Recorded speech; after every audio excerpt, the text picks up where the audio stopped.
আসিয়া যখন ডাক দিছে, ও দয়ার রব মালিক, এত বড় ক্ষমতাধর ফেরাউনের ঘরে থাকিয়াও ক্ষমতার লোভ করলাম না, আরামের বিছানায় ঘুমাইতে দিল না, খাইতেও দিল না। আজ আমার জীবনের শেষ বিদায়, বিদায় বেলা তোমার কাছে একটা দাবি, দুনিয়াতে থাকার জায়গা পাই নাই, আরামে ঘুমের জায়গা পাই নাই, ও দয়ার আল্লাহ তোমার পাশে জান্নাতে একটা ঘর বানাইয়া দিও, তোমার পাশেই যেন আমি জান্নাতে একটু থাইকা আরাম করতে পারি। আসিয়া এই দোয়াটা কইরা ফাঁসির মঞ্চে যায়, কান্না বন্ধ করে এবার হাসতেছে। ফেরাউন কয়, বিপদের সময় কান্না বন্ধ, হাসো কেন? আসিয়া ডাক দিয়ে কয়, ফেরাউন আমি যা দেখি তুমি তা দেখো না, আল্লাহ আমার অন্তর চক্ষু খুলে দিয়েছেন, আমি তাকাইয়া দেখি ওই জান্নাতে আমার ঘর, ওই ঘর আমি এখন নিজে চেহারাটা দেখতেছি। আসমানের মধ্যে লক্ষ লক্ষ ফেরেশতারা আমাকে নেওয়ার জন্য অপেক্ষা করে, আমাকে জান্নাতে নিয়ে যাবে, এই খুশিতে আমি হাসতেছি, তুমি বুঝবা না। আসিয়াকে যখন শুলিবিদ্ধ করা হয়, হাসতে হাসতে দুনিয়ার থেকে আসিয়া বিদায় হয়ে গেল। ওই আসিয়া আমার মাওলার এত আশিক, রহমতের নবী বলেন কিয়ামতের দিন আসিয়ার সাথে আমি মুহাম্মদের সাথে বিবাহের ব্যবস্থা হয়ে যাবে। আসিয়া কান্না শুরু করলেন, ও দয়ার মালিক, আমি ফেরাউনের কোনো ক্ষতি করি নাই, শুধু আমি তোমাকে আল্লাহ বলে স্বীকার করেছি, তোমারে সেজদা দিয়েছি, আর কিছুই না। আজ আমার ফাঁসি দেওয়া হয়, তুমি আমাকে ধৈর্য ধারণ করার তৌফিক দাও। আসিয়া হঠাৎ তাকায় দেখে রাস্তা দিয়া মুসা নবী হাঁটিয়া যায়, ডাক দিয়া কয়, নবী মুসা জানেননি আমি আসিয়ার কি হালাত? কয় জানি, তোমার এখন ফাঁসি হয়ে যাবে। মুসা নবীকে আসিয়া বলে, নবী আপনি একটু জানতে চাই, দোয়া করবেন, আর এই মুহূর্তে আমার আল্লাহ আমার উপরে রাজি না খুশি? আপনি তো আমার মাওলার সাথে মাঝে মাঝে তুর পাহাড়ে গিয়া কথা বলেন, ওরে আপনি তো কত মজা গ্রহণ করেন, আমারও তো মনে চায় মালিকের কাছে গিয়া কথা বলবো, আমি তো সেই রাস্তা খুঁজতেছি।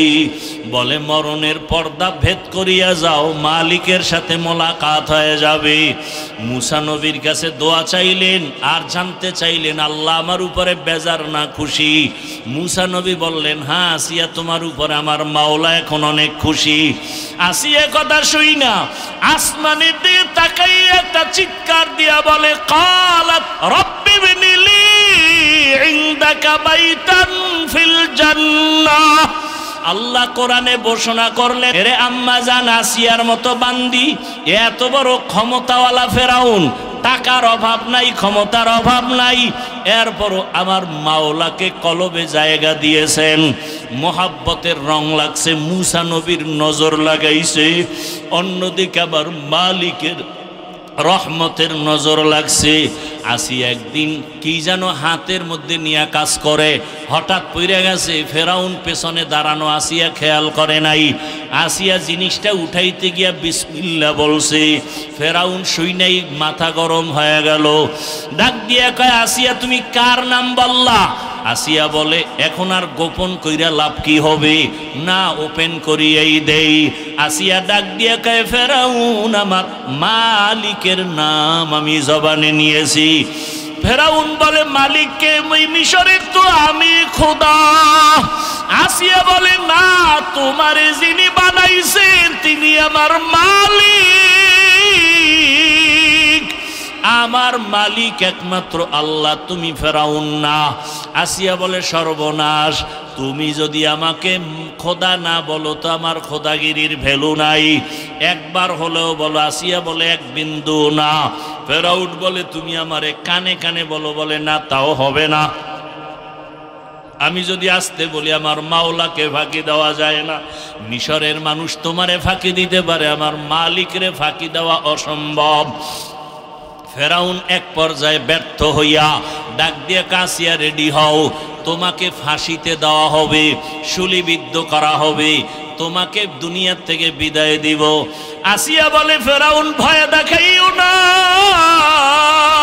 দুনিয়াতে একবার আসছি, একদিন যাব, তবে আমার মালিকের না নিয়ে যাব না। আমার অন্তরে যে মালিকের মহাব্বত, আমার এখন টাকার মহব্বত নাই, ক্ষমতার মহব্বত নাই, আমার পরিচয় আমার মালিক, আমার অন্তরে আমার আল্লাহকে জায়গা দিয়েছি। এখন আমার মরিয়া গেল আমার শান্তি, বেঁচে থাকলেও আমার সার্থকতা, আমার কোনো টেনশন নাই। ফেরাউন এক পর্যায়ে ঘোষণা দিয়া দিল আসিয়ার ফাঁসি হবে, শুলিবিদ্ধ করা হবে। হাজার হাজার মানুষ রেডি হয়ে গেল দেখার জন্য। যখন আসিয়াকে শুলিবিদ্ধ করার জন্য মাঠে নেওয়া হয়, হঠাৎ করে আল্লাহর কসম, ওই মা বাবার চোখের পানি না থাকলেই চেয়ারে বসতে পারতাম না। তবে মা বাবা চোখের পানি ছাড়িয়া দোয়া করিয়া এই সম্মানের জায়গায় নিছেন। তবে আমাকে বয়ান আমার বাবাই শিখায় নাই, আমার মা আমাকে বয়ান শিখায় নাই, বরং আমার ওস্তাদেরা ধরে ধরে ধরে ধরে আমাকে বয়ান শিখাইছেন, কথা বলা শিখাইছেন। আমার ওস্তাদরা ধীরে ধীরে সিগনেচার শিখাইছেন, আমাকে লেখা শিখাইছেন, পড়া শিখাইছেন। অতএব আমি হাফিজুর রহমান হইতে আমার মা বাবার পরে শিক্ষকের অবদান অনেক আছে না নাই? এরপরে আমি বয়ান তো করি রে বাবা, বয়ান তো কত বড় বড় ওলামায়ে কেরাম করেন, আমার তো এলেম নাই, কোনো আমলও নাই। কিন্তু বয়ানের ভেতরে যে সম্মান আল্লাহ দান করেছেন, এটা আল্লাহ ওয়ালাদের নেক নজর ছাড়া কখনো সম্ভব হয় না। আরে আল্লাহর বান্দা, গাছের মধ্যে তো আম থাকে অনেক, একটা গাছে 500-1000 আম থাকে, সব আম কিন্তু সমান মিষ্টি লাগে? কথা কও, মিষ্টি লাগে?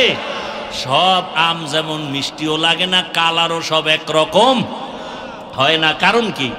কারণ তুমি খুঁজা বাইর করো, দেখবা আমের মধ্যে কালার দেয় সূর্যের আলো, আমের স্বাদ বাড়ায় চাঁদের আলো। এজন্য দেখবা যেই আমের ভেতরে দিনের বেলা সূর্যের আলো বেশি লাগে, ওই আমটার হেদায়েত বড় কঠিন জিনিস। এজন্যই আল্লাহ তাআলা বলেন, ইয়া আইয়ুহাল্লাযীনা আমানুত্তাকুল্লাহা হাক্কা তুকাতিহ, আমাকে ভয় করো, ভয় করার মতো হক আদায় করে। সাহাবায়ে কেরাম পেরেশান হয়ে গেলেন, আল্লাহ যত বড় ওই পরিমাণ হক আদায় করে ভয় করা সম্ভব না। নবীও পেরেশান। আল্লাহ জিবরাইলে রেখে আয়াত নিয়ে যাও, ইত্তাকিল্লাহা মাস্তাতাতুম, আমার হক আদায় করে ভয় করা লাগবে না, বরং বান্দা তার সাধ্য মতো আমাকে ভয় করলেই হবে। ভয় করব কাকে? ভয়ের নাম তাকওয়া, ভয়ের নাম খশিয়া, ভয়ের নাম খাউফ। ওয়া আম্মা মান খাফা মাকামা রাব্বিহি ওয়া নাহান নাফসা আনিল হাওয়া ফাইন্নাল জান্নাতা হিয়াল মাওয়া। আল্লাহর ভয়, ভয় নবীজির কোনো গুনাহ নাই, সেই নবীকেও আল্লাহ বলেন আমাকে ভয় করেন। ইয়া আইয়ুহান নাবিয়্যুত্তাকিল্লাহ ওয়া লা তুতিইল কাফিরিন ওয়াল মুনাফিকিন। ও নবী, আপনি আমাকে ভয় করেন, কাফের মুনাফিকের অনুসরণ করবেন না। নবীর একা আসে খেজুরের বাগানে পানি দেয়, হঠাৎ করে কানে আওয়াজ দিছে নবী নাই নাই। ওহুদের ময়দানে রহমতের নবী শহীদ। খেজুরের বাগানওয়ালা আশেক বালতি ফালাইয়া আসমানে তাকা একটা চিৎকার দিছে, আল্লাহ দুইটা চক্ষু রিজার্ভ রাখছি, শুধু নবী দেখবো। নবী যদি না থাকে আমার অন্ধ বানায় দাও, এই চোখ দিয়ে আর কাউকে দেখবো না নবী ছাড়া। নবী ছাড়া আর কাউকে দেখবো না, তুমি আমার অন্ধ বানায় দাও। এই চক্ষু দিয়ে নবীরে যদি দেখতে না পাই, ওই চোখ আমার প্রয়োজন নাই রে মালিক। ওই নবীরে দেখলে কলিজা ঠান্ডা, কিন্তু কপাল যদি ফুইরা যায় উপায় কি? এক নজর দুই নজর না, একবার দুইবার না, এক মাস দুই মাস না, টানা 13 বছর নবীজিরে দেখলো, বয়ান শুনলো, কালেমা পড়লো না। এমন কোন বেঈমানের নাম জানেননি? কে? এর নাম কফাল। 13 বছর বয়ান শুই নাও, কালেমা কফালে আসে না, এর নাম কফাল। অন্যদিকে তাকাইয়া দেখো, 27 বছরের যুগ, আর ওমরের মতো বান্দা দৌড়ায় আমার নবীকে জবাই করবে। সেই ওমর নবীর চেহারা দেখে এমন আকৃষ্ট হয়ে গেল, 5 মিনিটের মধ্যে কালেমা পড়ছে। নবীকে হাতটা আমার হাতে লাগাও। রহমতের নবীর হাতে লাগাইছে তো পাওয়ার হাসতো কেমন ভাবে, নূরের আলো ওমরের কলবের মধ্যে গিয়ে আঘাত করেছে। ওমর এমন পাওয়ারওয়ালা হয়ে গেছে, তরবারি নিয়ে দাঁড়ায় বলে, এই মক্কার মুশরিকেরা আয়, মুহাম্মদের বিরুদ্ধে যদি কথা বলতে চাও আমার তরবারি যথেষ্ট, মুহাম্মদের প্রয়োজন হবে না। এমন পাওয়ার আল্লাহ দান করেছেন। এখন ওমর যেই পথে চলে, শয়তান দেখলে পলায়া যায়, ওমর দেখলে আর আসে না। কেমন পাওয়ার! যুবক মদের বোতল নিয়ে হাঁটতেছে, হঠাৎ করে তাকায় দেখে ওমর আসতেছে। ওমর মদের বোতল ফালাইতেও পারে না, নজর হইরে গেছে ওমরের। আর ওমরের তো মেজাজ গরম, কথার আগে তরবারি রেডি, মাইরেই ফেলাইবে আজকে মদ পাইলে। যুবক গোপনে আসমানে তাকায় একটা ডাক দিছে, আল্লাহ মইরা গেল আর মদ পান করবো না, ওমরের থেকে বাঁচাও। ওমর সামনে একাই, যুবক বোতল দে। ও দেয় না, ভয়ে কাঁপতেছে, কয় কাঁপিস না, দে। যুবক তো অন্তর দিয়া মাওলারে ডাইকা তওবার নিয়ত করে ফেলছে। বোতলটা ওমরের হাতে দেওয়ার পর ওমর বোতলের মদওয়ালা বোতলটা নিয়ে তাকায় দেখে এক ফোঁটা মদও নাই, পুরা বোতলটাই সাদা দুধে ভরা। দায়িত্বশীলরা কিয়ামতের ময়দানে দায়িত্বের কারণে জবাবদিহিতার কাঠগড়ায় দাঁড়াতে হবে। আর একজন সাহাবী দাঁড়ায় বললেন, ইয়া রাসূলুল্লাহ, আমার তো অধীনে কেউ নাই, আমিও কারো অধীনে নাই, মা নাই, বাবা নাই, ছেলে নাই, মেয়ে নাই, আমি একা, আমার দায়িত্ব কি? আমি কি দায়িত্বশীল? নবীজি বললেন, হ্যাঁ, আপনি আপনার অঙ্গ প্রত্যঙ্গের দায়িত্বশীল। কিয়ামতের ময়দানে আল্লাহ সব অঙ্গ প্রত্যঙ্গের হিসাব নিবেন। 2টা হাত দিছেন, 2টা চোখ দিছেন, 2টো কান দান করেছেন, এগুলোর আলাদা আলাদা ডিউটি আছে। আল্লাহ কিয়ামতের দিন জিজ্ঞাসা করবে, হাত যেই কাজের জন্য দিছি ওই কাজ করছো কিনা, জবাব দে। চোখ 2টা যেই কাজের জন্য দিলাম ওই কাজ ঠিকমতো পালন হয়েছে কিনা, জবাব দাও। কিয়ামতের ময়দানে আল্লাহ যখন জিজ্ঞাসা করবেন, অনেক গুনাহগারেরা শাস্তির ভয়ে মিথ্যা কথা বলিয়া বলবে, হ্যাঁ করেছি, দায়িত্ব পালন। আল্লাহ তো জানেন। আল্লাহ সাথে সাথে জবানটাকে বন্ধ করে বলবে, হক কথা বল। আল-ইয়াওমা নাখতিমু আলা আফওয়াহিহিম ওয়া তুকাল্লিমুনা আইদিহিম ওয়া তাশহাদু আরজুলুহুম বিমা কানু ইয়াকসিবুন। দস্তগুয়াদ মঞ্চুনি দুজুদিদাম লব্বগুয়াদ মঞ্চুনি বুসিদাম চশমগুয়াদ চিদাম গামজাহারাম গোশগুয়াদ চিদাম সামরুল কালাম। হাতকে বলবে, হাত কথা বল। আপনার হাত কথা বলতে পারে? পারে? আল্লাহ যদি অর্ডার করেন পারবেনি? বলেন বলেন। এখান থেকে একটা সবক নিয়ে যান, ভালো করে মনে রাখবেন। কানে ওয়াজ দিবেন না, বাস্তবে খেয়াল করেন একটা পয়েন্ট। দুনিয়ার সব মানুষের বিবেক যেটাকে বলে হবে না, অন্তরে আকীদা রাখতে হবে আমার মাওলার কুদরতে সেটা হবে।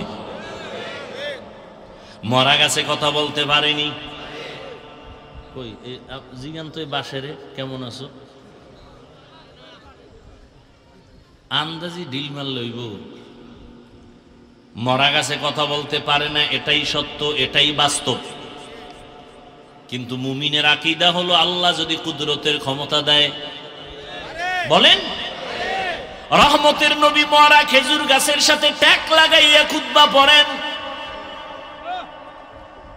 হঠাৎ করে চেঞ্জ হয়ে গেল না নতুন একটা মিম্বর বানাবো, এটা বাদ বুখারীর ইবারত।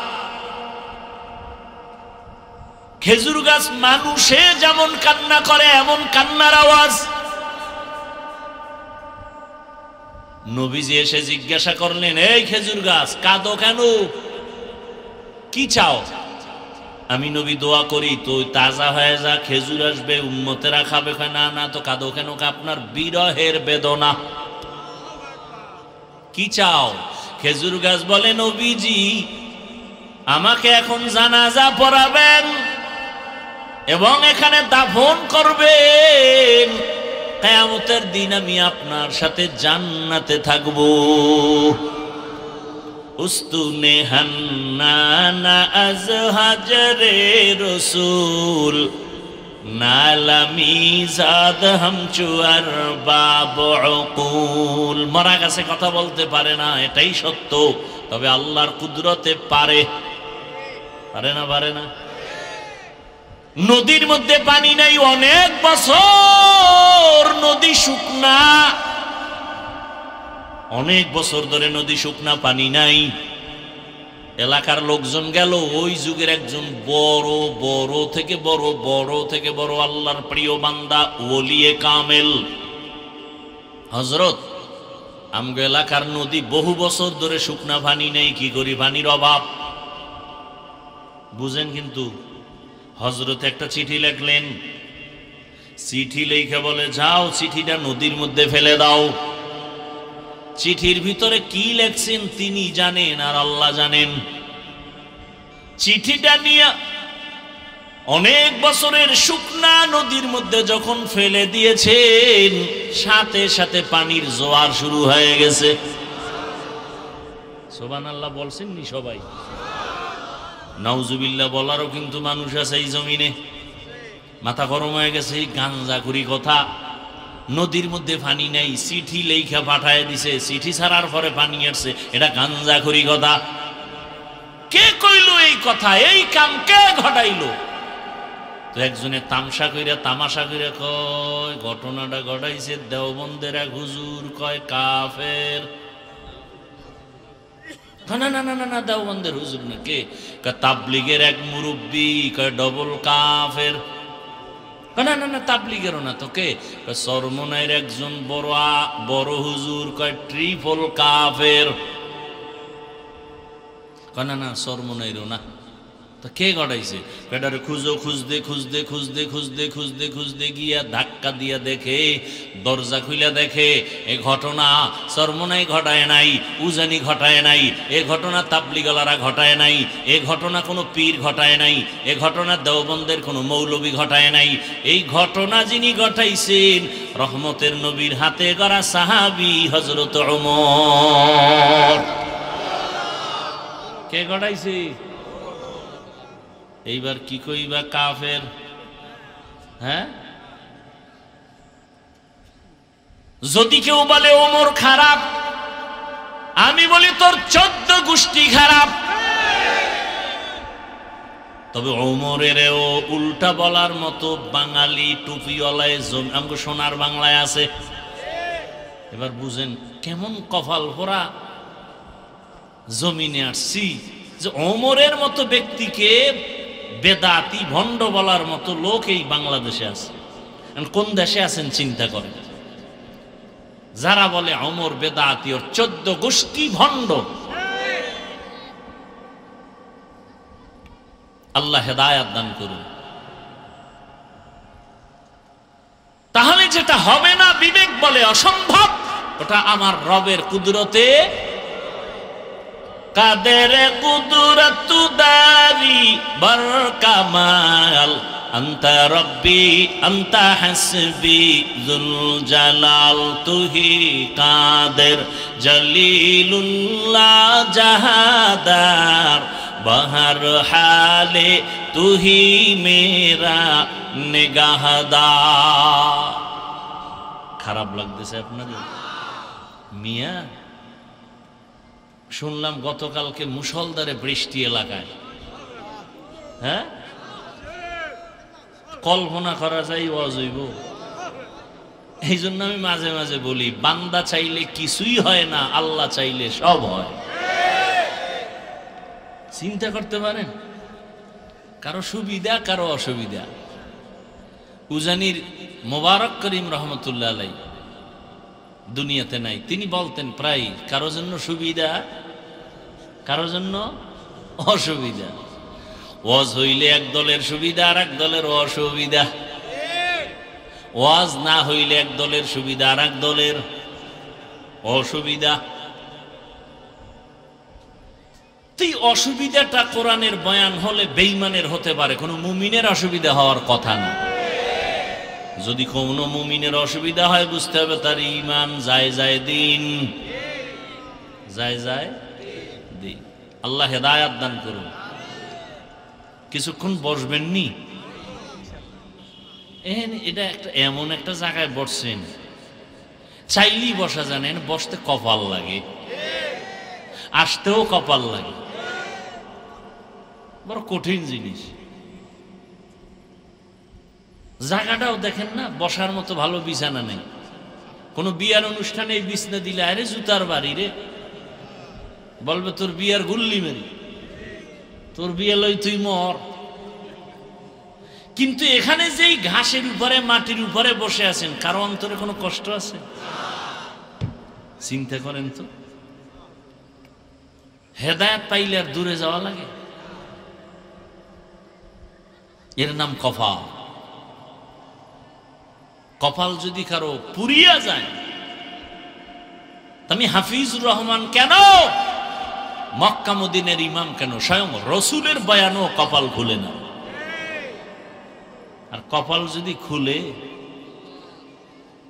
তাহলে আসমানের দিকে তাকাইয়াও বান্দার কপাল খুলে।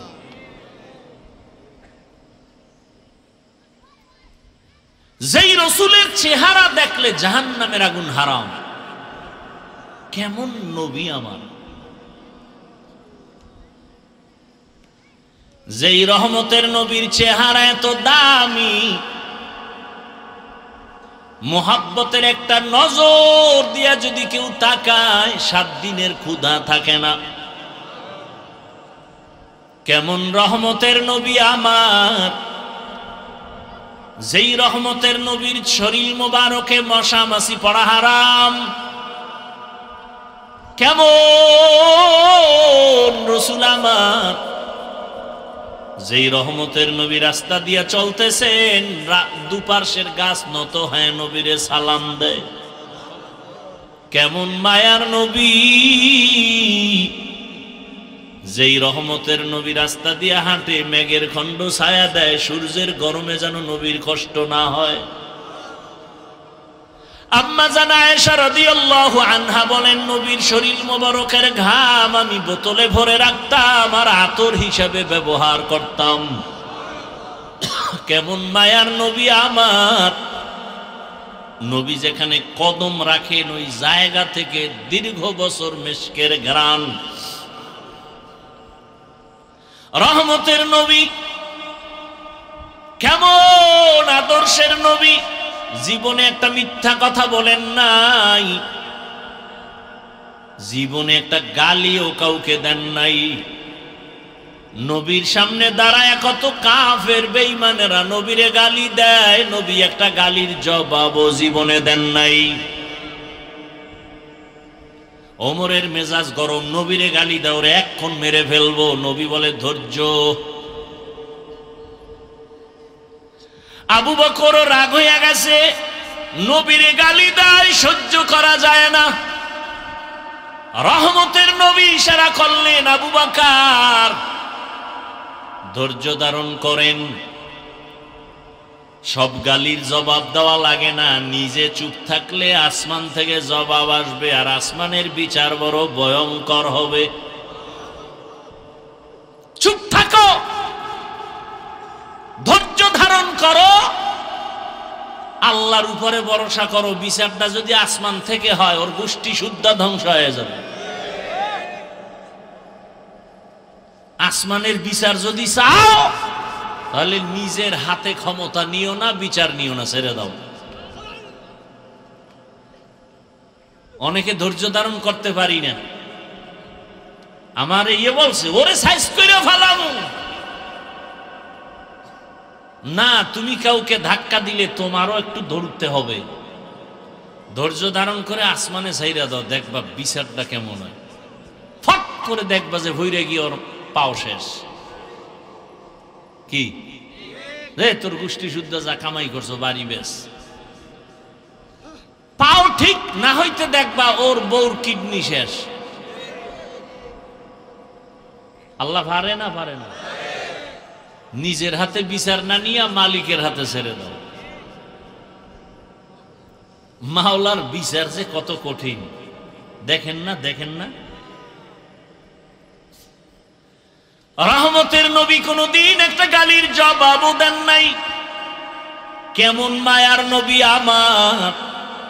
নবী যদি একটু চোখ দুইটা গরম করে তাকায় সাথে সাথে আগুনে পুড়ে শেষ হয়ে যাবে। কিন্তু নবী 63 বছর হায়াতে কোনোদিন চোখ গরম করে কারো দিকে তাকান নাই। কয় বছর? তরবারি নিয়ে দৌড়ায় নবীজিরে জবাই করবে।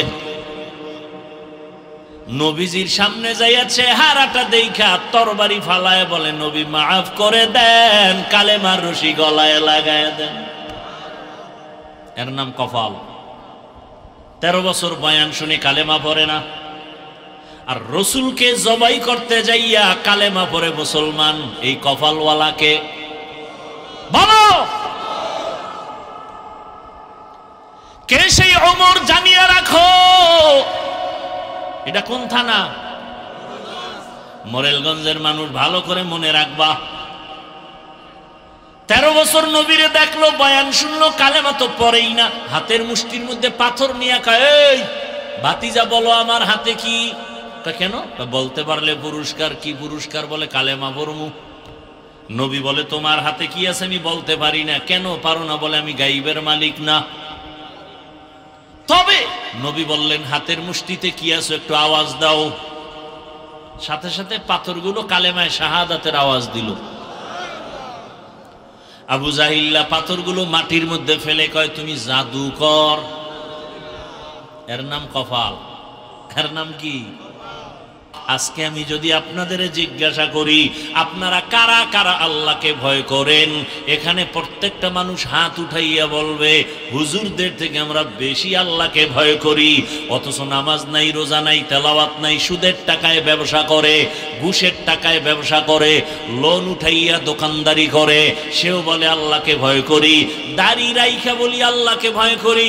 আপনাদের মধ্যে অনেকে দাড়ি সারা বলে আল্লাহকে ভয় করি। আমি নামাজ পড়িয়া বলি আল্লাহকে ভয় করি। আপনারা নামাজ বাদ দিয়া বলেন আল্লাহকে ভয় করি। বলেন দুই দলের ভয় কি সমান? সমান তো নাই, বরং আমি বলবো আপনার ভয় নাই। ভয় জিনিসটা বুঝেনই না। বলে ভয় কেমন? একটা সন্তান মা বাবাকে ভয় করে, বলে তার প্রমাণ কি? মা বাবার সামনে অন্যায় করে না, বেতের বাড়ির ভয়ে। একটা ছাত্র শিক্ষকের ভয় করে, প্রমাণ? শিক্ষকের সামনে ছাত্র অন্যায় করে না, শাস্তির ভয়ে। ঠিক যদি দুনিয়াতে কোনো মানুষ আমার আল্লাহকে ভয় করে, ওই বান্দা গলায় ছুরি লাগাবে, দাড়ির মধ্যে কোনোদিন ছুরি লাগাবে না, দাড়ির মধ্যে অস্ত্র লাগাবে না। কে বুঝাবে, কে বলবে? ওই যে কপাল, কপাল যদি ফিরা যায় নবীর বয়ানও কপাল খুলে না। আর কপাল যদি খুলে যায় নবীরে জবাই করতে সহ কালেমা পড়ে। ঠিক নেই? বহুদিন ধরে প্রচারণা চলতেছিল এখানে বয়ান হবে, অনেকে আসার নিয়ত করিয়া আসতে পারে না, কপাল। আর একদল আসছে ঠিক, কিন্তু প্যান্ডেলে ঢুকতে পারে নাই, দোকানপাটে ঘুরে ঘুরে আড্ডা দেয় আর কবিরা গুনাহ করে, এর নামও কপাল। আর একদল প্যান্ডেলে ঢুকছে, কিন্তু তার কপালও বেশি সুবিধা না, গজবের মোবাইল সামনে নিয়ে কলবের দরজা বন্ধ করে রাখছে, কপাল। আর একদল মোনাজাতের আগে দৌড় মারবে বাড়িতে, ওরও কপাল। কারণ শয়তান চায় বয়ান শুন 6 ঘন্টা, তবে মোনাজাতটা দিবি না। কারণ মোনাজাত দিলে একজনের কান্না কবুল হয়ে গেলে সবার গুনাহ মাফ, এই সুযোগ আমি দিতে চাই না। এই জন্য অনেকে দেখবেন বয়ান শুনে 2-3 ঘন্টা 5 মিনিটের সময় দিয়ে মোনাজাত দিতে চায় না। এর নামও কি? কফাল। হ্যাঁ, হেদায়াত বড় কঠিন জিনিস। মাইয়াহদিল্লাহু ফাহুয়াল মুহতাদ ওয়া মান ইউদ্লিল ফালান তাজিদা লাহু ওয়ালিয়্যাম মুরশিদা। আল্লাহ যাকে কবুল করবেন সে হেদায়াত পেয়ে যাবে, আর যার কপাল খারাপ সে হেদায়াত পাবে দূরের কথা, কোনো মুর্শিদ পাবে না, পথ প্রদর্শকও পাবে না। হেদায়াত বড় কঠিন জিনিস। আমি বক্তা হইছি, হেদায়াত পাইছি না। হেদায়াত বড় কঠিন জিনিস। আমি মাওলানা হইছি, হেদায়াত পাইছি না, বরং আপনার থেকে আমার ভয় আরো বেশি। আপনারে শয়তান ধোকা দেয় একটায়, আমারে দেয় 1000টায়। আপনি পইরে গেলে টেনশন নাই, আমি যদি রাস্তা থেকে লাইনচ্যুত হয়ে যাই টেনশন। ইমামে আজম আবু হানিফা রাহমাতুল্লাহ আলাইহি রাস্তা দিয়ে হাঁটতেছেন, বৃষ্টি পড়তেছে, হঠাৎ কইরা পিছলাইয়া পইরা গেছেন। না না, ইমামে আজম আবু হানিফা হাঁটতেছেন, দেখে একটা বাচ্চা রাস্তার পাশে হাঁটে, বাচ্চাটা পইরা গেছে। ইমামে আজম হাত দিয়ে ধরলেন, ধইরা উঠাচ্ছেন। বাচ্চাকে, এই আবু হানিফা, আমারে বাঁচাবার চিন্তা বাদ দিয়া নিজেরে হেফাজত করেন, আমি পইরা গেলে টেনশন নাই, কিন্তু আবু হানিফা যদি পইরা যায় জাতি লাইনচ্যুত হয়ে যাবে। উম্মতেরা পড়ে গেলে ভয় কি, কিন্তু একজন আলেম যদি লাইনচ্যুত হয়ে যায় উম্মত কোথায় যাবে? এই উম্মত আর নবী পাবে না, সাহাবা পাবে না। এই উম্মত উলামায়ে কেরামদের দিয়েই দিনের পথে চলবে। সেই আলেম যদি আজকে ঠিক মতো পর্দা না করে, মাওলানা দাবি করে, মুফতি দাবি করে, যদি সুন্নতের আমল না করে, ওই আলেমের অবস্থা যদি এত খারাপ হয়, উম্মতের অবস্থা কত খারাপ হবে। বড় কঠিন হালাতে আমরা জীবন চালাইতেছি, বড় দুঃখ। ওলামায়ে কেরামদের কে বলবে, কে বলবে? ও টুপিওয়ালা ওলামায়ে কেরাম লাফাইতেছো, কোন দিকে লাফাইতেছো, কোন দিকে দৌড়াইতেছো? হিসাব কইরা দৌড় দিও। শাইখুল হাদিস আল্লামা আজিজুল হক রাহমাতুল্লাহ আলাইহি তো কম দৌড়ায় নাই, মুফতি ফজলুল হক আমিনী রাহমাতুল্লাহ আলাইহি তো কম দৌড়ায় নাই। শুনো, চরমনার সৈয়দ ফজলুল করিম রাহমাতুল্লাহ আলাইহি তো কম দৌড়ায় নাই। হিসাব কইরা দৌড়াইও। শাইখুল হাদিস সাহেব দৌড়াইতে দৌড়াইতে কবরে গেলেন, কি পাইলো হিসাব মিলাও। মুফতি ফজলুল হক আমিনী রাহমাতুল্লাহ আলাইহি দৌড়াইয়া দৌড়াইয়া জীবন শেষ, কবরে গেলেন, ফলাফল কি পাইলো হিসাব মিলাও। দৌড় দেওয়ার আগে চিন্তা করবা, আমার বাবায় দৌড়াইয়া কি পাইছে, আমি কি পামু। সাবধান, খুব সতর্ক। হ্যাঁ, উলামায়ে কেরাম তুমি দৌড়াবা কেন? তোমার পিছনে গোটা উম্মত দৌড়াবে, গোটা উম্মত তোমার দিকে দৌড়াবে। কোথায় পাবো আল্লাহওয়ালা, কোথায় পাবো শাইখুল হাদিস, কোথায় পাবো আল্লাহর প্রিয় বান্দা? ওখানেই আমরা যাব। উম্মতেরা উলামায়ে কেরামের পেছনে দৌড়াবে। উলামায়ে কেরাম কোনো বেনামাজি সুদখোরের পেছনে দৌড়াতে পারে না, ঘুষখোরের পেছনে দৌড়াতে পারে না। হ্যাঁ, আল্লাহ হেদায়েতের দৌলত আমাদের দান করেন। উলামায়ে আহলে হক যারা আছেন, আমাদের মুরব্বী, সবাইকে আল্লাহ এক ও নেক বানায় দেন। ও আল্লাহর বান্দারা, গত কয়েকদিন আগে দেখছেন চরমনাই ইসলামী আন্দোলন, জামাত ইসলামী, খেলাফত মজলিস, খেলাফত আন্দোলন সব এক মাঠে এক স্টেজে কথা বলেন। ওলামায়ে কেরাম এক না হওয়া পর্যন্ত জাতির কপাল খুলবে না, লিখে রাখো। কোনো মাস্তানি চলবে না, কোনো মাস্তানি চলবে না। খবরদার, ওলামায়ে কেরাম গোটা জাতিকে ব্যবহার করবে। ওলামায়ে কেরাম কারো ইশারায় ব্যবহৃত হবে না। দোয়া করতে থাকেন, বেশি বেশি বেশি দোয়া করেন। ওলামায়ে কেরামকে এক বানাবার চিন্তা করেন। ফেসবুকে বিরুদ্ধে লেখেন কেন? আপনার আব্বার বরদোয়া লাগছে আপনার কপালে, আপনার মায়ের অভিশাপ লাগছে কপালে। মিয়া আর কারো বিরুদ্ধে লিখতে পারেন না, আলেমের বিরুদ্ধে লেখেন, তাবলিগের বিরুদ্ধে লেখেন, আপনার কপাল পুড়ে গেছে, নিমক হারাম, অভিশপ্ত।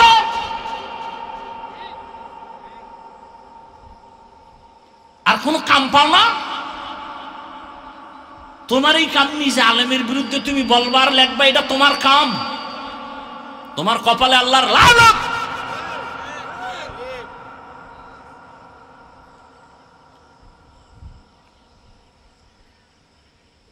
আল্লাহ হেদায়েত দান করুন। সবগুলো মা বাবার অভিশপ্ত সন্তান।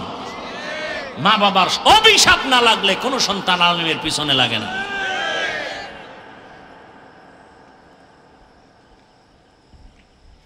কোন সময় চাক্কার তলে মাথা ঢুকে যায়, টেরও পাবি না।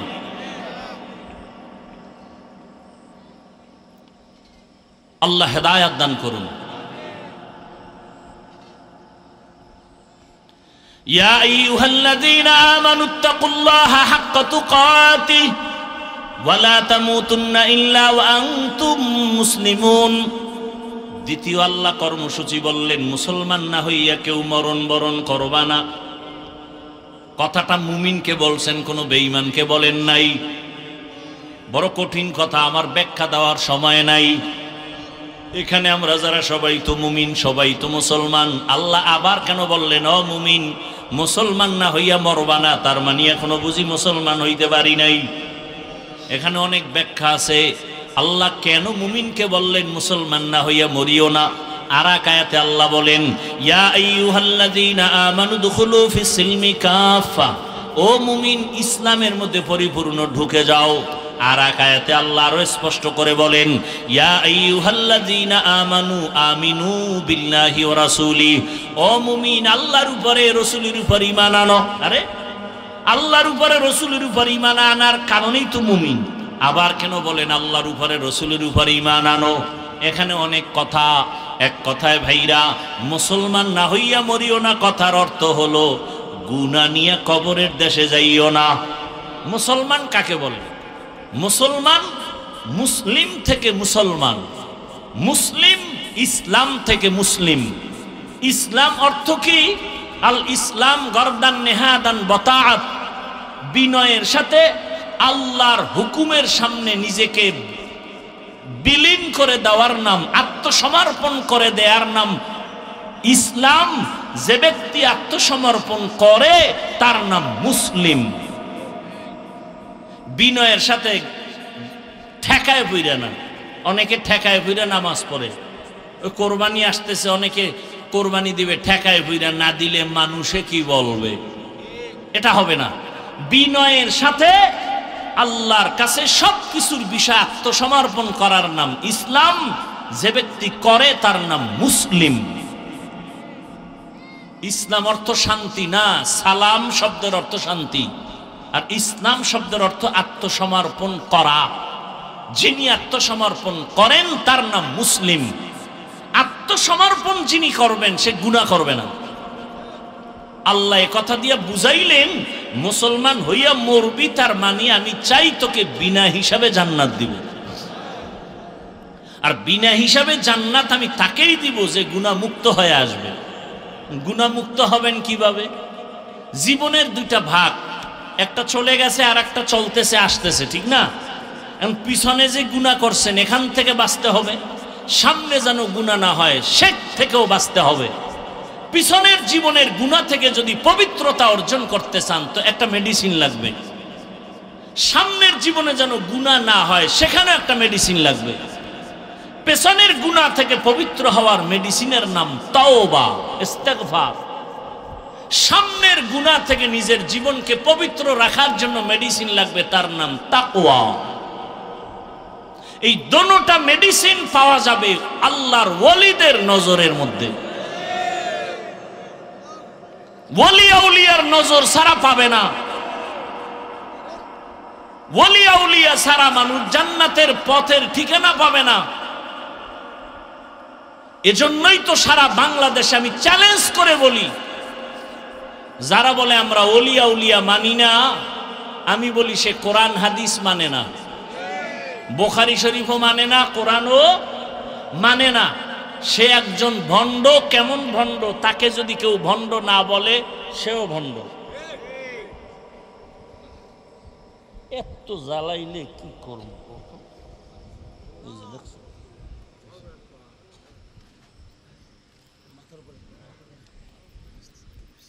মরাডারে মারো কেন, লড়ে কেন?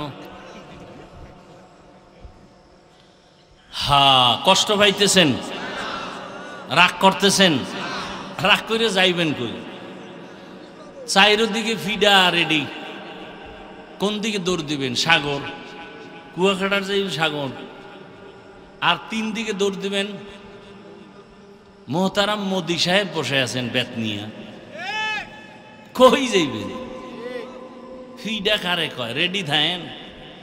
যারা ফিডারে বেশি ভয় পায় এদের কপালে ফিডা বেশি।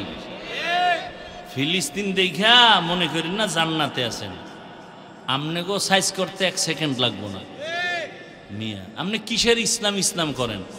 দাড়ি নাই, টুপি নাই, নামাজ নাই, সুদের টাকায় ব্যবসা করেন। আপনার ঈমান ঠিক আছে নি? তো আল্লাহ সাহায্য করবেন, কোনো বেঈমানকে সাহায্য করবেন না। সুদখোরকে আল্লাহ সাহায্য করবেন না, বরং সুদখোরকে আল্লাহ বলছে, এই বেঈমান রেডিও, আমি আল্লাহ তোর সাথে যুদ্ধ করব। তা আপনি মোনাজাত দিলে লাভ কি? কোনো সুদখোরের মোনাজাত জীবনে কবুল হবে না। যারা সুদের সাথে জড়িত এদের জিন্দেগির কোনো আমল কবুল হবে না, হজ কবুল হবে না, মাদ্রাসা উঠাইলে সওয়াব নাই, দান করলে সওয়াব নাই, মোনাজাত দিলে কবুল হবে না। তা আপনি কিসের সাহায্য চান আল্লাহর কাছে? আপনি তো কুলাঙ্গার। 24 ঘন্টা মায়ের সাথে জেনার গুনাহ, জেনার গুনাহ, জেনার গুনাহ, জেনার গুনাহ। আপনার লজ্জা শরম আছে? আর আপনি চায়ের দোকানে মোস লাম্বা করে এখন হুজুরকে দোয়া কবুল হয় না, তোর মতো সুদখোরের কারণে কবুল হয় না।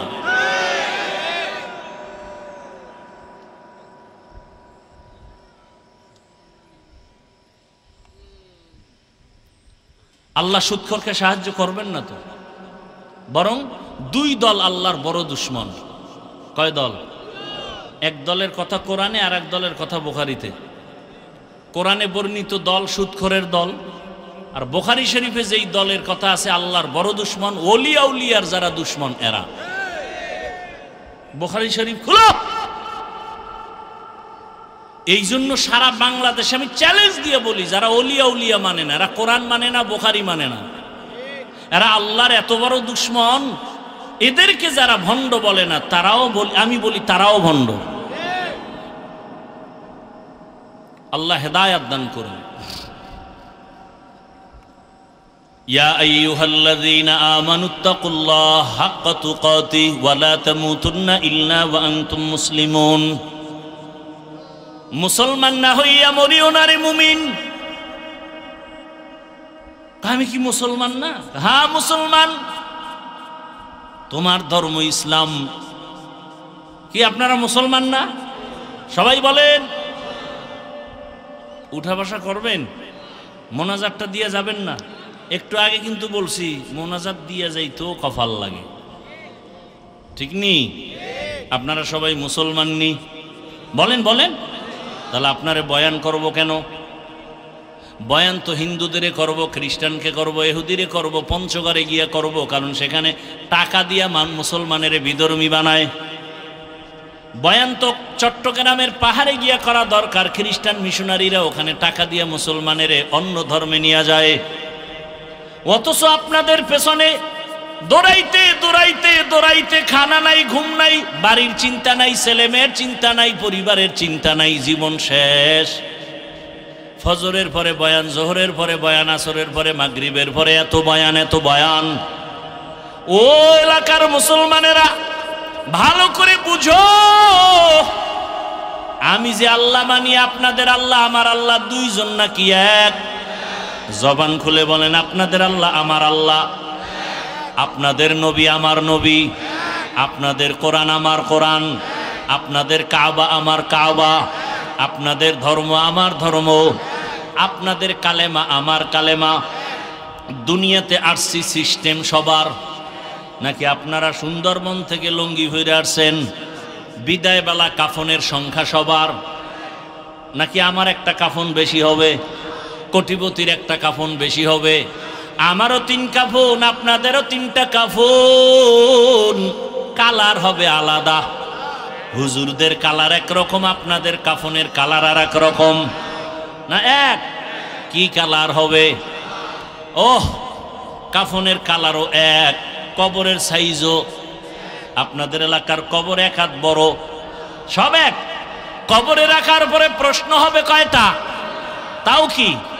রবের পরিচয় দাও, ধর্মের পরিচয় দাও, রহমাতুল লিল আলামিনের পরিচয় দাও।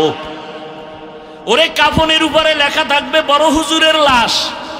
হ্যাঁ, এত বাহাদুরি কই? আজকে আমি বক্তা যতই ভাব দেখাই না কেন, আপনি ক্ষমতার বাহাদুরি দেখান না কেন, কাফনের মধ্যে যেদিন ঢুকবেন ওদিন সব বাহাদুরি বন্ধ হয়ে যাবে। কে ধনী, কে গরিব, কে আলেম, কে মূর্খ, কে ইমাম, কে মুক্তাদি, কে ডাক্তার, কে রুগী, কাফনে ঢুকলে সব এক হয়ে যাবে। কোনো লাশ দেখে বোঝা যাবে না এটা হুজুরের লাশ, এটা ডাক্তারের লাশ, এটা রুগীর লাশ। কাফনে ঢোকার পর সব এক হয়ে যাবে। আপনার আল্লাহ আমার আল্লাহ এক, নবী এক, কোরআন এক, কাবা এক, ধর্ম এক, কালেমা এক। তাহলে আপনার আমার লেবাস পোশাক কেন আলাদা হবে? পোশাকটাও তো এক হওয়া দরকার। ও বাবা, আপনার এত বয়ান করা লাগবে কেন? অথচ আপনার পেছনে সময় দিতে দিতে পুরা বছর শেষ হয়ে গেল, বৃষ্টি নাই, রৌদ্র নাই, দৌড়াচ্ছি। শুধু আমি একা, হাজার হাজার ওলামায়ে কেরাম, তাবলিগলারা দৌড়ায়, পীর মাশায়েখরা দৌড়ায়, জুমার মসজিদের খতিব সাহেবের বয়ান। এত মেহনতের পরেও কেন নামাজ পড়েন না? কেন রোজা রাখেন না? কি ভাবছেন আমরা হুজুরেরা বুঝি ভুল পথে আছি?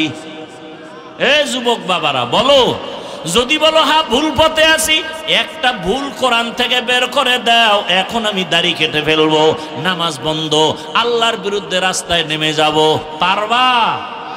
আমার আল্লাহর কোরআনে ভুল বের করতে পারবানি? তুমি কেন? তোমার থেকে বড় বড় বড় বড় পণ্ডিতেরা ভুল বের করতে গিয়া ব্যর্থ হইয়া কালেমা পড়েছে, ঠিক নি? ও আল্লাহর বান্দারা, তাহলে বলো, আমরা যদি ভুলে না থাকি, তোমরা যদি থাকো, তোমাদের কোনো গালি নাই, কোনো ঝগড়া নাই, বরং বিনয়ের সাথে পাও দুটা গায়ে দাও। আমি তোমার পায়ে হাত রেখে বলবো, তাড়াতাড়ি নবীর তরিকার মালা গলায় লাগাও। কয়দিন আর বাহাদুরি করবা? চোখের সামনে লাশ আর লাশ, গাড়ির নিচে যুবকের লাশ, পানির মধ্যে যুবকের লাশ, ঘুমের বিছানায় যুবকের লাশ। ও আল্লাহর বান্দারা, দুনিয়াটা কিছুই না। এই যে এতক্ষণ চিল্লাইয়া বয়ান শুনাইলাম, একবারও কিন্তু বলি নাই আমার মতো 5 কল্লি লাগাও। বলছি? একবারও বলি নাই আমি কওমি মাদ্রাসার সন্তান, তুমি কওমি মাদ্রাসায় যাও। আমি তাবলিগের লাইনের সন্তান, আমি পীরের মুরিদ, তুমিও তাবলিগে যাও, পীরের কাছে যাও। একবারও বলি নাই। বরং আমার কলিজার যুবক বাবাদের বলবো, তুমি স্কুলে পড়ো আলহামদুলিল্লাহ, কলেজে পড়ো আলহামদুলিল্লাহ, আলিয়ায় পড়ো আলহামদুলিল্লাহ, তুমি চাকরি করো আলহামদুলিল্লাহ, ব্যবসা করো আলহামদুলিল্লাহ। আমি তোমাকে একবারও বলবো না হুজুর হও, বরং আমি দোয়া করে যাচ্ছি, তুমি ডাক্তার হও, ইঞ্জিনিয়ার হও, প্রফেসর হও, একজন সাংবাদিক হও, ওসি ডিসিএসপি হও। তবে ছোট একটা দাবি আমার, বেয়াদব হইও না রে বাবা, বেয়াদব হইও না। বলবা হাফিজ ভাই ডাক্তার হব, ইঞ্জিনিয়ার হব, সুন্দর কথা, বেয়াদব হব না। তার কথার ব্যাখ্যা কি? ভালো করে শুনো, 3 জায়গায় বেয়াদবি করবা না, করলেই মরার আগে তুমি পঙ্গু। 1 নম্বরে মা বাবার সাথে বেয়াদবি করবা না, 2 শিক্ষকের সাথে বেয়াদবি করবা না, 3 কোন উলামায়ে কেরাম মুরব্বির সাথে বেয়াদবি করবা না। কারণ এই জায়গায় বসার জন্য, তোমার জীবন সফলতার জন্য এই 3 জায়গার দোয়া লাগবে। মা বাবার দোয়া যদি না থাকে কোনোদিন সফলতা আসবে না। শিক্ষকের দোয়া যদি না থাকে কোনোদিন লেখাপড়ায় বরকত হবে না।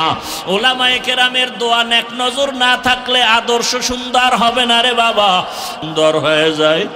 আবার রাতের বেলা তাকাইয়া দেখবা চাঁদের আলো যে আমের উপরে বেশি পড়ে, ওই আমটার স্বাদ বড় ভালো।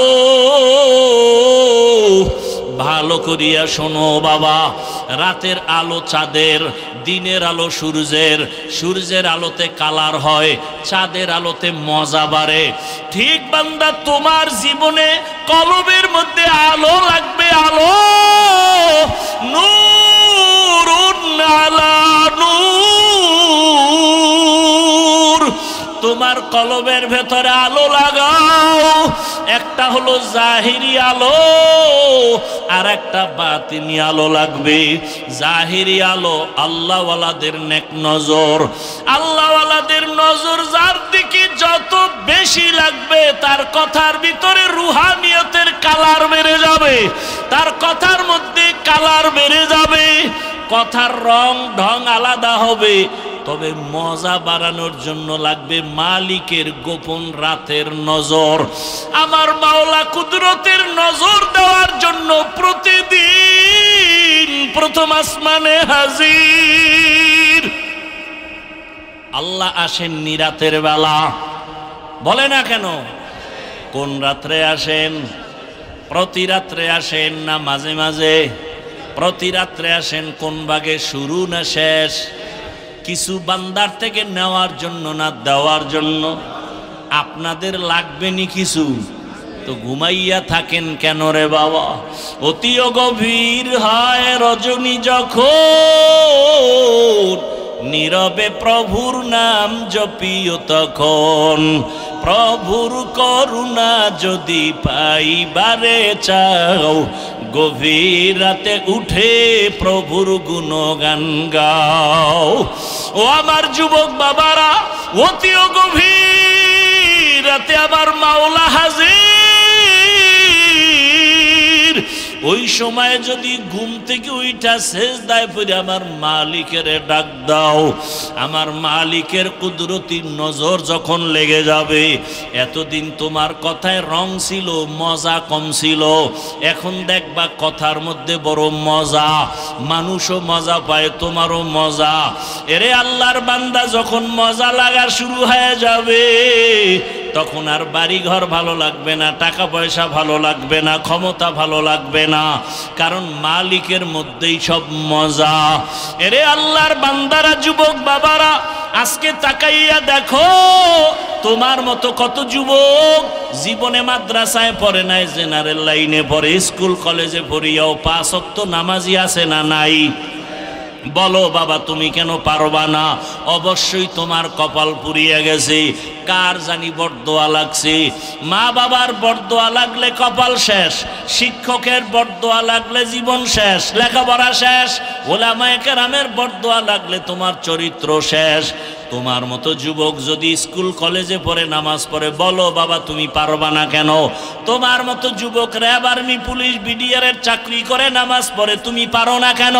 তোমার মতো যুবক জেনারেল লাইনে থাইকা রাস্তায় গাড়ি চালায়, নামাজ পড়ে, নদীর মধ্যে মাছ ধরে নামাজ পড়ে, কৃষি কাজ করে, নামাজ ছাড়ে না, ঢাকা কলেজে লেখাপড়া করে, দাড়িওয়ালা পাগড়ি মাথায়, বড় জামা পরিয়া যায়, তুমি কেন পারবা না? এখনো সময় আছে, তওবা করে না।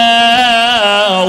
ও বৃদ্ধ বাবাজিরা, আপনার মতো কত বুড়ারা মসজিদে গিয়া নামাজ আদায় করে লাঠি নিয়ে যায়, আপনি কেন পারেন না? ও পর্দার আড়ালের আম্মা জানেরা, বোনেরা, আপনাদের কপাল এত ভালো, আপনারা নবীদের মায়ের মতোই মা, সাহাবায়ে কেরামদের মায়ের মতো। আপনারা তো হাফেজে কোরআনের মা, আলেমের মা। আপনাদের জীবন কত ধন্য, আপনাদেরকে আল্লাহ এত মর্যাদা দান করেছেন।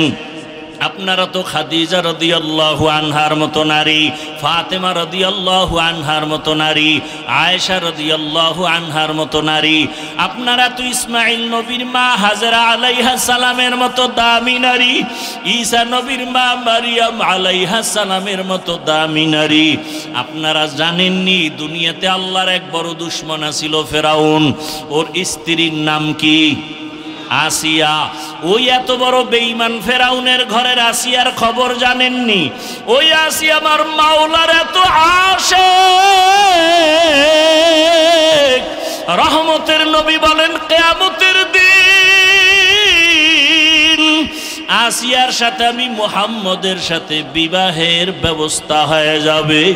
ও পর্দার আড়ালের আম্মা জানেরা, আপনার স্বামী তো ফেরাউনের মতো খারাপ না। আপনি কি পারতেন না স্বামীটারে বুঝাইয়া নামাজের মুসাল্লায় উঠাবেন? আপনি বুঝাইলেই তো হয়ে যাইত। আপনি যদি স্বামীকে বলতেন, স্বামী আমার, স্বামী আমার, আমার জীবনের একটা দাবি, বাবা মায়ের মায়া চাইরা তোমার ঘরে আসছি, খাইয়া থাকলেও আসি, না খাইয়া থাকলেও আসি, তবে একটা দাবি, কখনো তুমি নামাজ ছাড়িও না, হারাম টাকা কামাই করে ঘরে আনবা না। যদি আম্মা জান আপনি বুঝাইতেন, কোনো স্বামী হারাম টাকার মাল ঘরে আনতো না। আজকে আপনার স্বামী হারাম টাকা আনিয়া ছেলে মেয়েকে খাওয়াইয়া রক্ত নাপাক করে, আপনার রক্তটাকেও নাপাক করতেছে। এই কি আপনার জীবন? ও পর্দার আড়ালের আম্মা জানেরা, বোনেরা, আসিয়ার মতো বান্দি, ফেরাউনের মতো বেঈমানের ঘরে থাইকা যদি আমার আল্লাহকে আপন বানায় নেয়, আপনি কেন পারবেন না? দুনিয়া দুনিয়া কইরা কই সাদা কাফন ছাড়া তো কবরে কিছুই নেওয়া যাবে না। এখনো সময় আছে, তওবা করেন, আল্লাহকে ডাকেন আর বলেন, হে মালিক, জীবনে তো কম বেপরদায় চলি নাই, আর বেপরদায় চলবো না, নামাজ ছাড়বো না, মোবাইলে সময় নষ্ট করব না, স্বামীর মাল খেয়ানত করব না, স্বামীর মাল হেফাজত করব, নামাজ পড়ব, সন্তানগুলোকে আদর্শওয়ালা বানানোর মেহনত করব। এখন যদি তওবা করে নেন, দরজা খুলিয়া যাবে। ও আমার কলিজার যুবক বাবারা, কয়দিন আর দুনিয়ায় যৌবনের বাহাদুরি করবা? মনে চাইছে দাড়ি কাটছো, মনে চাইছে নামাজ ছাড়ছো, কম শখ মিটাইয়া তো গুনাহ কম করো নাই। এখনো যদি তোমার তওবার নিয়ত থাকে, মনে মনে আমার আল্লাহকে ডাক দাও, আর ডাকিয়া বলো, হে দয়ার মালিক, জীবনে তো কম গুনাহ করি নাই, দাড়ি কাটলাম, কত নামাজ ছাড়লাম, কত বেপরদায় আড্ডা দিলাম, মোবাইলে কত গুনাহ করলাম, আজকে থেকে তওবা করে নিলাম, আর নামাজ ছাড়বো না, দাড়ি কাটবো না, বেপরদায় চলবো না, মা বাবাকে কষ্ট দিব না, ওলামায়ে কেরামের দোয়া পরামর্শ নিয়ে, শিক্ষকের দোয়া নিয়ে জীবনটা সুন্দরভাবে চালাবো। ওই মা বাবার দোয়া ছাড়া তোমার জীবনের দরজা খুলবে না রে বাবা। আজকে যার মা নাই, তার কাছে গিয়া দেখো মা কত ধন। যার বাবা নাই, তার কলিজাটা ফেটে যায়। ঈদের দিন সবাই ঈদের নামাজ পড়িয়া বাড়ি আনন্দ করে দৌড়ায়, আর এক যুবক কবরের কিনারায় দাঁড়ায় কান্না করে। ও যুবক, ঈদের দিন কাঁদো কেন? যুবক বলে, গত ঈদগাহে আমার আব্বাকে পাশে নিয়ে নামাজ আদায় করেছিলাম, আমার মা আমার জন্য দোয়া করেছিলেন। আজকে যখন নামাজের জন্য ঈদগাহে রওনা হয়ে গেলাম, হঠাৎ করে মনে পড়ে গেল, আজ আমার মাথায় হাত দিয়া কে দোয়া করবে? মায়ের বিছানাটাও খালি, আমার পাশে বাবাও নাই, আমি বড় এতিম।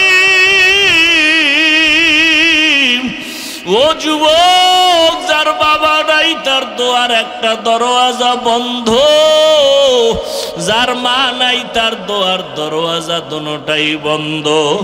আজকে ওই মা বাবাকে হারাইয়া কেমনে আরামে ঘুমাও আর খাও? ওরে মা বাবা কত কষ্ট করে জীবনে তোমাকে আমাকে বড় বানাইছেন। অনেক মা বাবার জীবন বড় কঠিন ছিল। বাবায় কাজ করলে ঘরের চুলায় আগুন জ্বলতো না, হয় জ্বলতো না। কত সময় বাবার মনে চাইতো ইলিশ মাছ দিয়া খানা খাবে, টাকার অভাবে মাছ কিনতে পারে নাই। মায়ের মনে চাইতো ফল খাবে, টাকার অভাবে ফল খেতে পারে নাই। আজকে তুমি তার সন্তান, তোমার ঘরে কত মাছ আর কত ফল, কি লাভ হবে? ওই মা বাবায় তো সাদা কাফনের প্যাকেট হইয়া কবরে, চাইলেও আর ফল খাওয়াইতে পারবা না, মাছ খাওয়াইতে পারবা না। ওই মা বাবারে মাছ আর ফল যদিও দিতে পারবা না, তবে 2 ফোঁটা চোখের পানি পাঠাইয়া দাও। ওই মা বাবার চোখের পানি ছাড়া তুমি আমি মানুষ হইতে পারি নাই।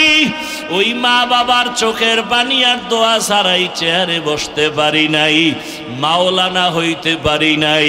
মানুষ আমাকে মাওলানা বলে, মা বাবার চোখের পানি ছাড়া হয় না। মানুষ আমাকে সম্মানের জায়গায় বসায়, মা বাবার দোয়া ছাড়া সম্ভব না। ও আল্লাহর বান্দারা, ওই মা বাবাকে কেমনে ভুলিয়া গেছো? 2 ফোঁটা চোখের পানি ছেড়ে দোয়া করিও। ওরে গুনার কারণে দিলটা পাথর, চোখে পানিও নাই। আল্লাহর কাছে চোখের পানির বড় মূল্য। ওরে চোখের পানি যদি না থাকে, ডানে বামে দেখো কার চোখে পানি আছে। কান্নাওয়ালার দোয়া খালি ফেরত যাবে না। ওরে আল্লাহর আযাবের ভয়, জাহান্নামের ভয় অন্তরে ঢুকাইয়া কাঁদো। ওরে আল্লাহর আযাবের ভয়ে যদি পাথর কান্না করে, তোমার আমার কপাল কেন এত খারাপ?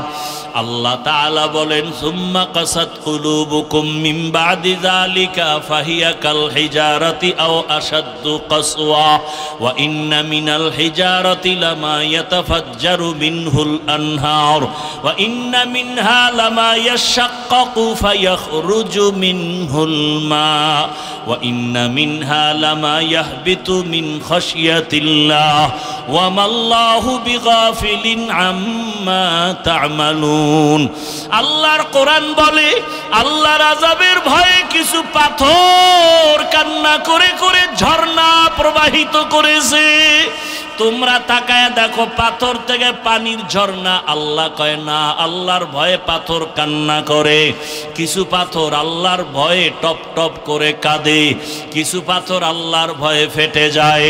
ও মানুষ, তোমার কলব কেন এত দুর্বল? ওরে জাহান্নামের ভয়ে তোমার চোখে কেন পানি নাই? ওরে জাহান্নামের ভয়ে যদি রহমতের নবীও কাঁদেন। আল্লাহর নবী বলেন, আমি রাতের বেলা হুজরায় ঘুমাইলাম, পার্শ্বেই তো মসজিদে নববী। হঠাৎ ঘুমের মধ্যে শুনি কান্নার আওয়াজ, আমার ঘুম ভেঙ্গে গেল। নজর করে দেখি এই গভীর রাতে কে কান্না করে। আমি বের হইয়া তাকাইয়া দেখি সাধারণ কেউ না, জান্নাতি 1 নম্বরের সাহাবী আবু বকর নামাজে দাঁড়ায় দাঁড়ায় কান্না করতেছেন। আমি নবী অপেক্ষা করলাম, নামাজ শেষে আবু বকর বের হইলেন। জিজ্ঞাসা করলাম, ও আবু বকর, আপনি নামাজে দাঁড়ায় কাঁদলেন কেন? আবু বকর কান্না করে বলেন, ইয়া রাসূলুল্লাহ, আল্লাহর আদালতে কেমনে দাঁড়াইয়া জবাব দিব? হাসরের ভয়। নবীজি বলেন, আপনি তো জান্নাতের টিকিট পাইছেন, আবার ভয় কিসের? আবু বকর বলেন, ইয়া রাসূলুল্লাহ, আপনিই তো কিয়ামতের ময়দানের বয়ান করে কান্না করেছেন। আপনিই বলেছেন হাসরের মাঠে সব মানুষ উলঙ্গ দাঁড়াবে। কিয়ামতের ময়দানে সূর্যের গরমে মাথার মগজ ফেটে যাবে। জাহান্নামের আওয়াজে হাসরের ময়দানটা থরথর করে কেঁপে উঠবে। আমার মাওলাও রাগ হইয়া আওয়াজ দিবেন, লিমানিল মুলকুল ইয়াউম। ও ওই সময় এমন অবস্থা হবে নবীদের গুনাহ নাই তারাও কান্না করবেন। মুসা নবী কাঁদবেন, ঈসা নবী কান্না করবেন, ইব্রাহিম নবী কান্না করবেন। ওই সময় আল্লাহ আমার উপায় কি হবে? নবীরা যদি কাঁদেন আমি আবু বকরের কেমন হালাত হবে? আল্লাহ যদি ডাক দিয়া বলে আবু বকর জান্নাত দিয়েছি বিনিময়ে কি আমল নিয়ে আসছো? আমি যদি বলি নামাজ তেলাওয়াত রোজার আমল, আল্লাহ যদি বলে এগুলো আমার মনের মতো হয় নাই, আমি যেইভাবে তেলাওয়াত চাইছি ওভাবে দিতে পারো নাই, আমি যেইভাবে নামাজ চাইছি সেজদা চাইছি ওভাবে দিতে পারো নাই, আমি যেইভাবে তেলাওয়াত শুনলে মজা পাইতাম ওইভাবে তেলাওয়াত তুমি দিতে পারো নাই, তখন আমার মাওলায় যদি বেজার হইয়া যায় সাথে সাথে আওয়াজ হবে ওরে জাহান্নামের হ্যান্ডকাপ লাগাইয়া ধরো। আল্লাহ তো রাগ হইয়া যদি বলে ওকে ধর, ওয়াসিকাল্লাযীনা কাফারু ইলা জাহান্নামা যুমারা, জাহান্নামের হ্যান্ডকাপ যখন লাগবে আমার উপায় কি হবে? ইয়া রাসূলুল্লাহ আমি তো এত দুর্বল, দুনিয়াতে সূর্যের গরম সহ্য করতে পারি না, একটা বেতের বাড়ি সইতে পারি না, মশার কামড় সইতে পারি না, গুনাহগার হইয়া মালিকের দরবারে দাঁড়াইলে সূর্যের গরম কেমনে সহ্য করব? জাহান্নামের আগুনের গরম কেমন করে সহ্য করব রে আল্লাহ? এই ভয়ে আমি কান্না করেছি।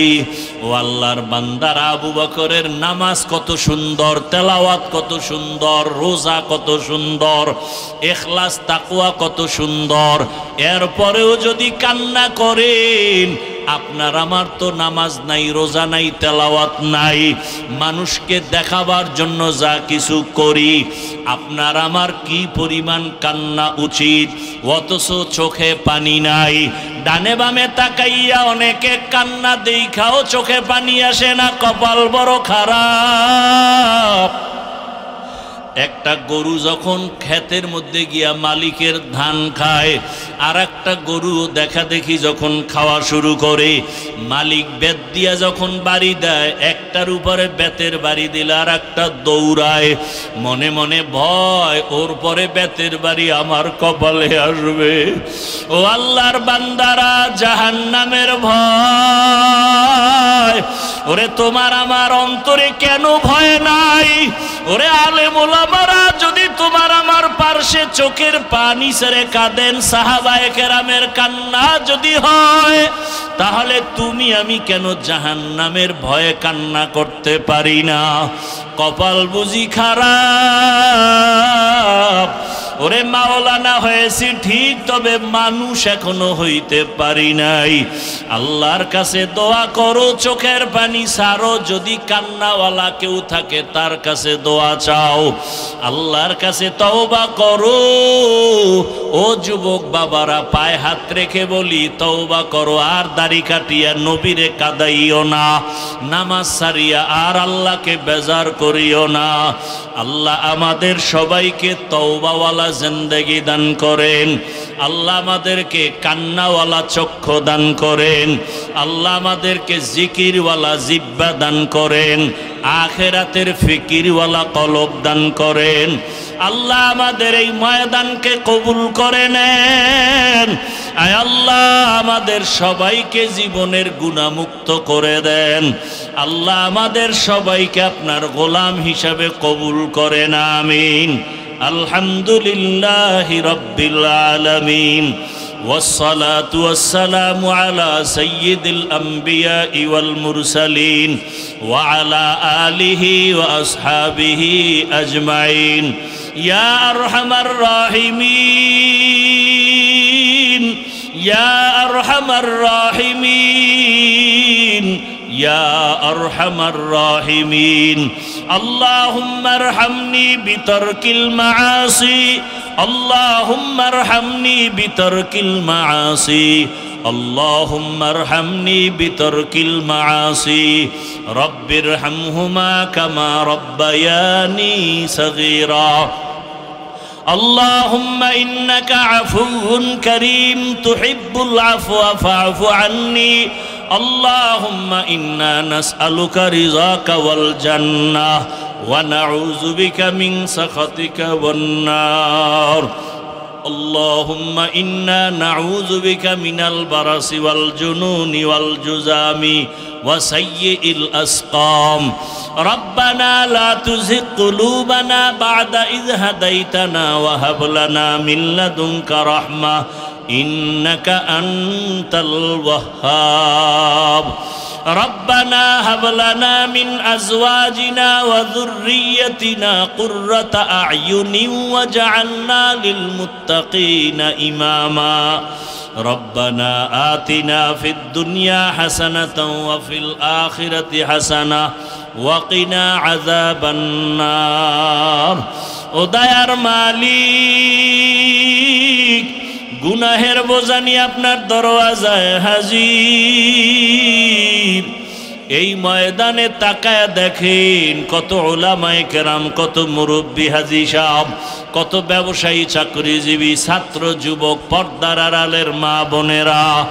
আয় আল্লাহ, দুনিয়াতে আসিয়া শয়তানের ধোকায় পড়ে গুনাহ করে জীবনটাকে নাপাক করে ফেলেছি। গুনার কারণে আমার হাত নাপাক, আমার চোখ নাপাক, আমার জিহ্বা নাপাক, আমার অন্তর নাপাক।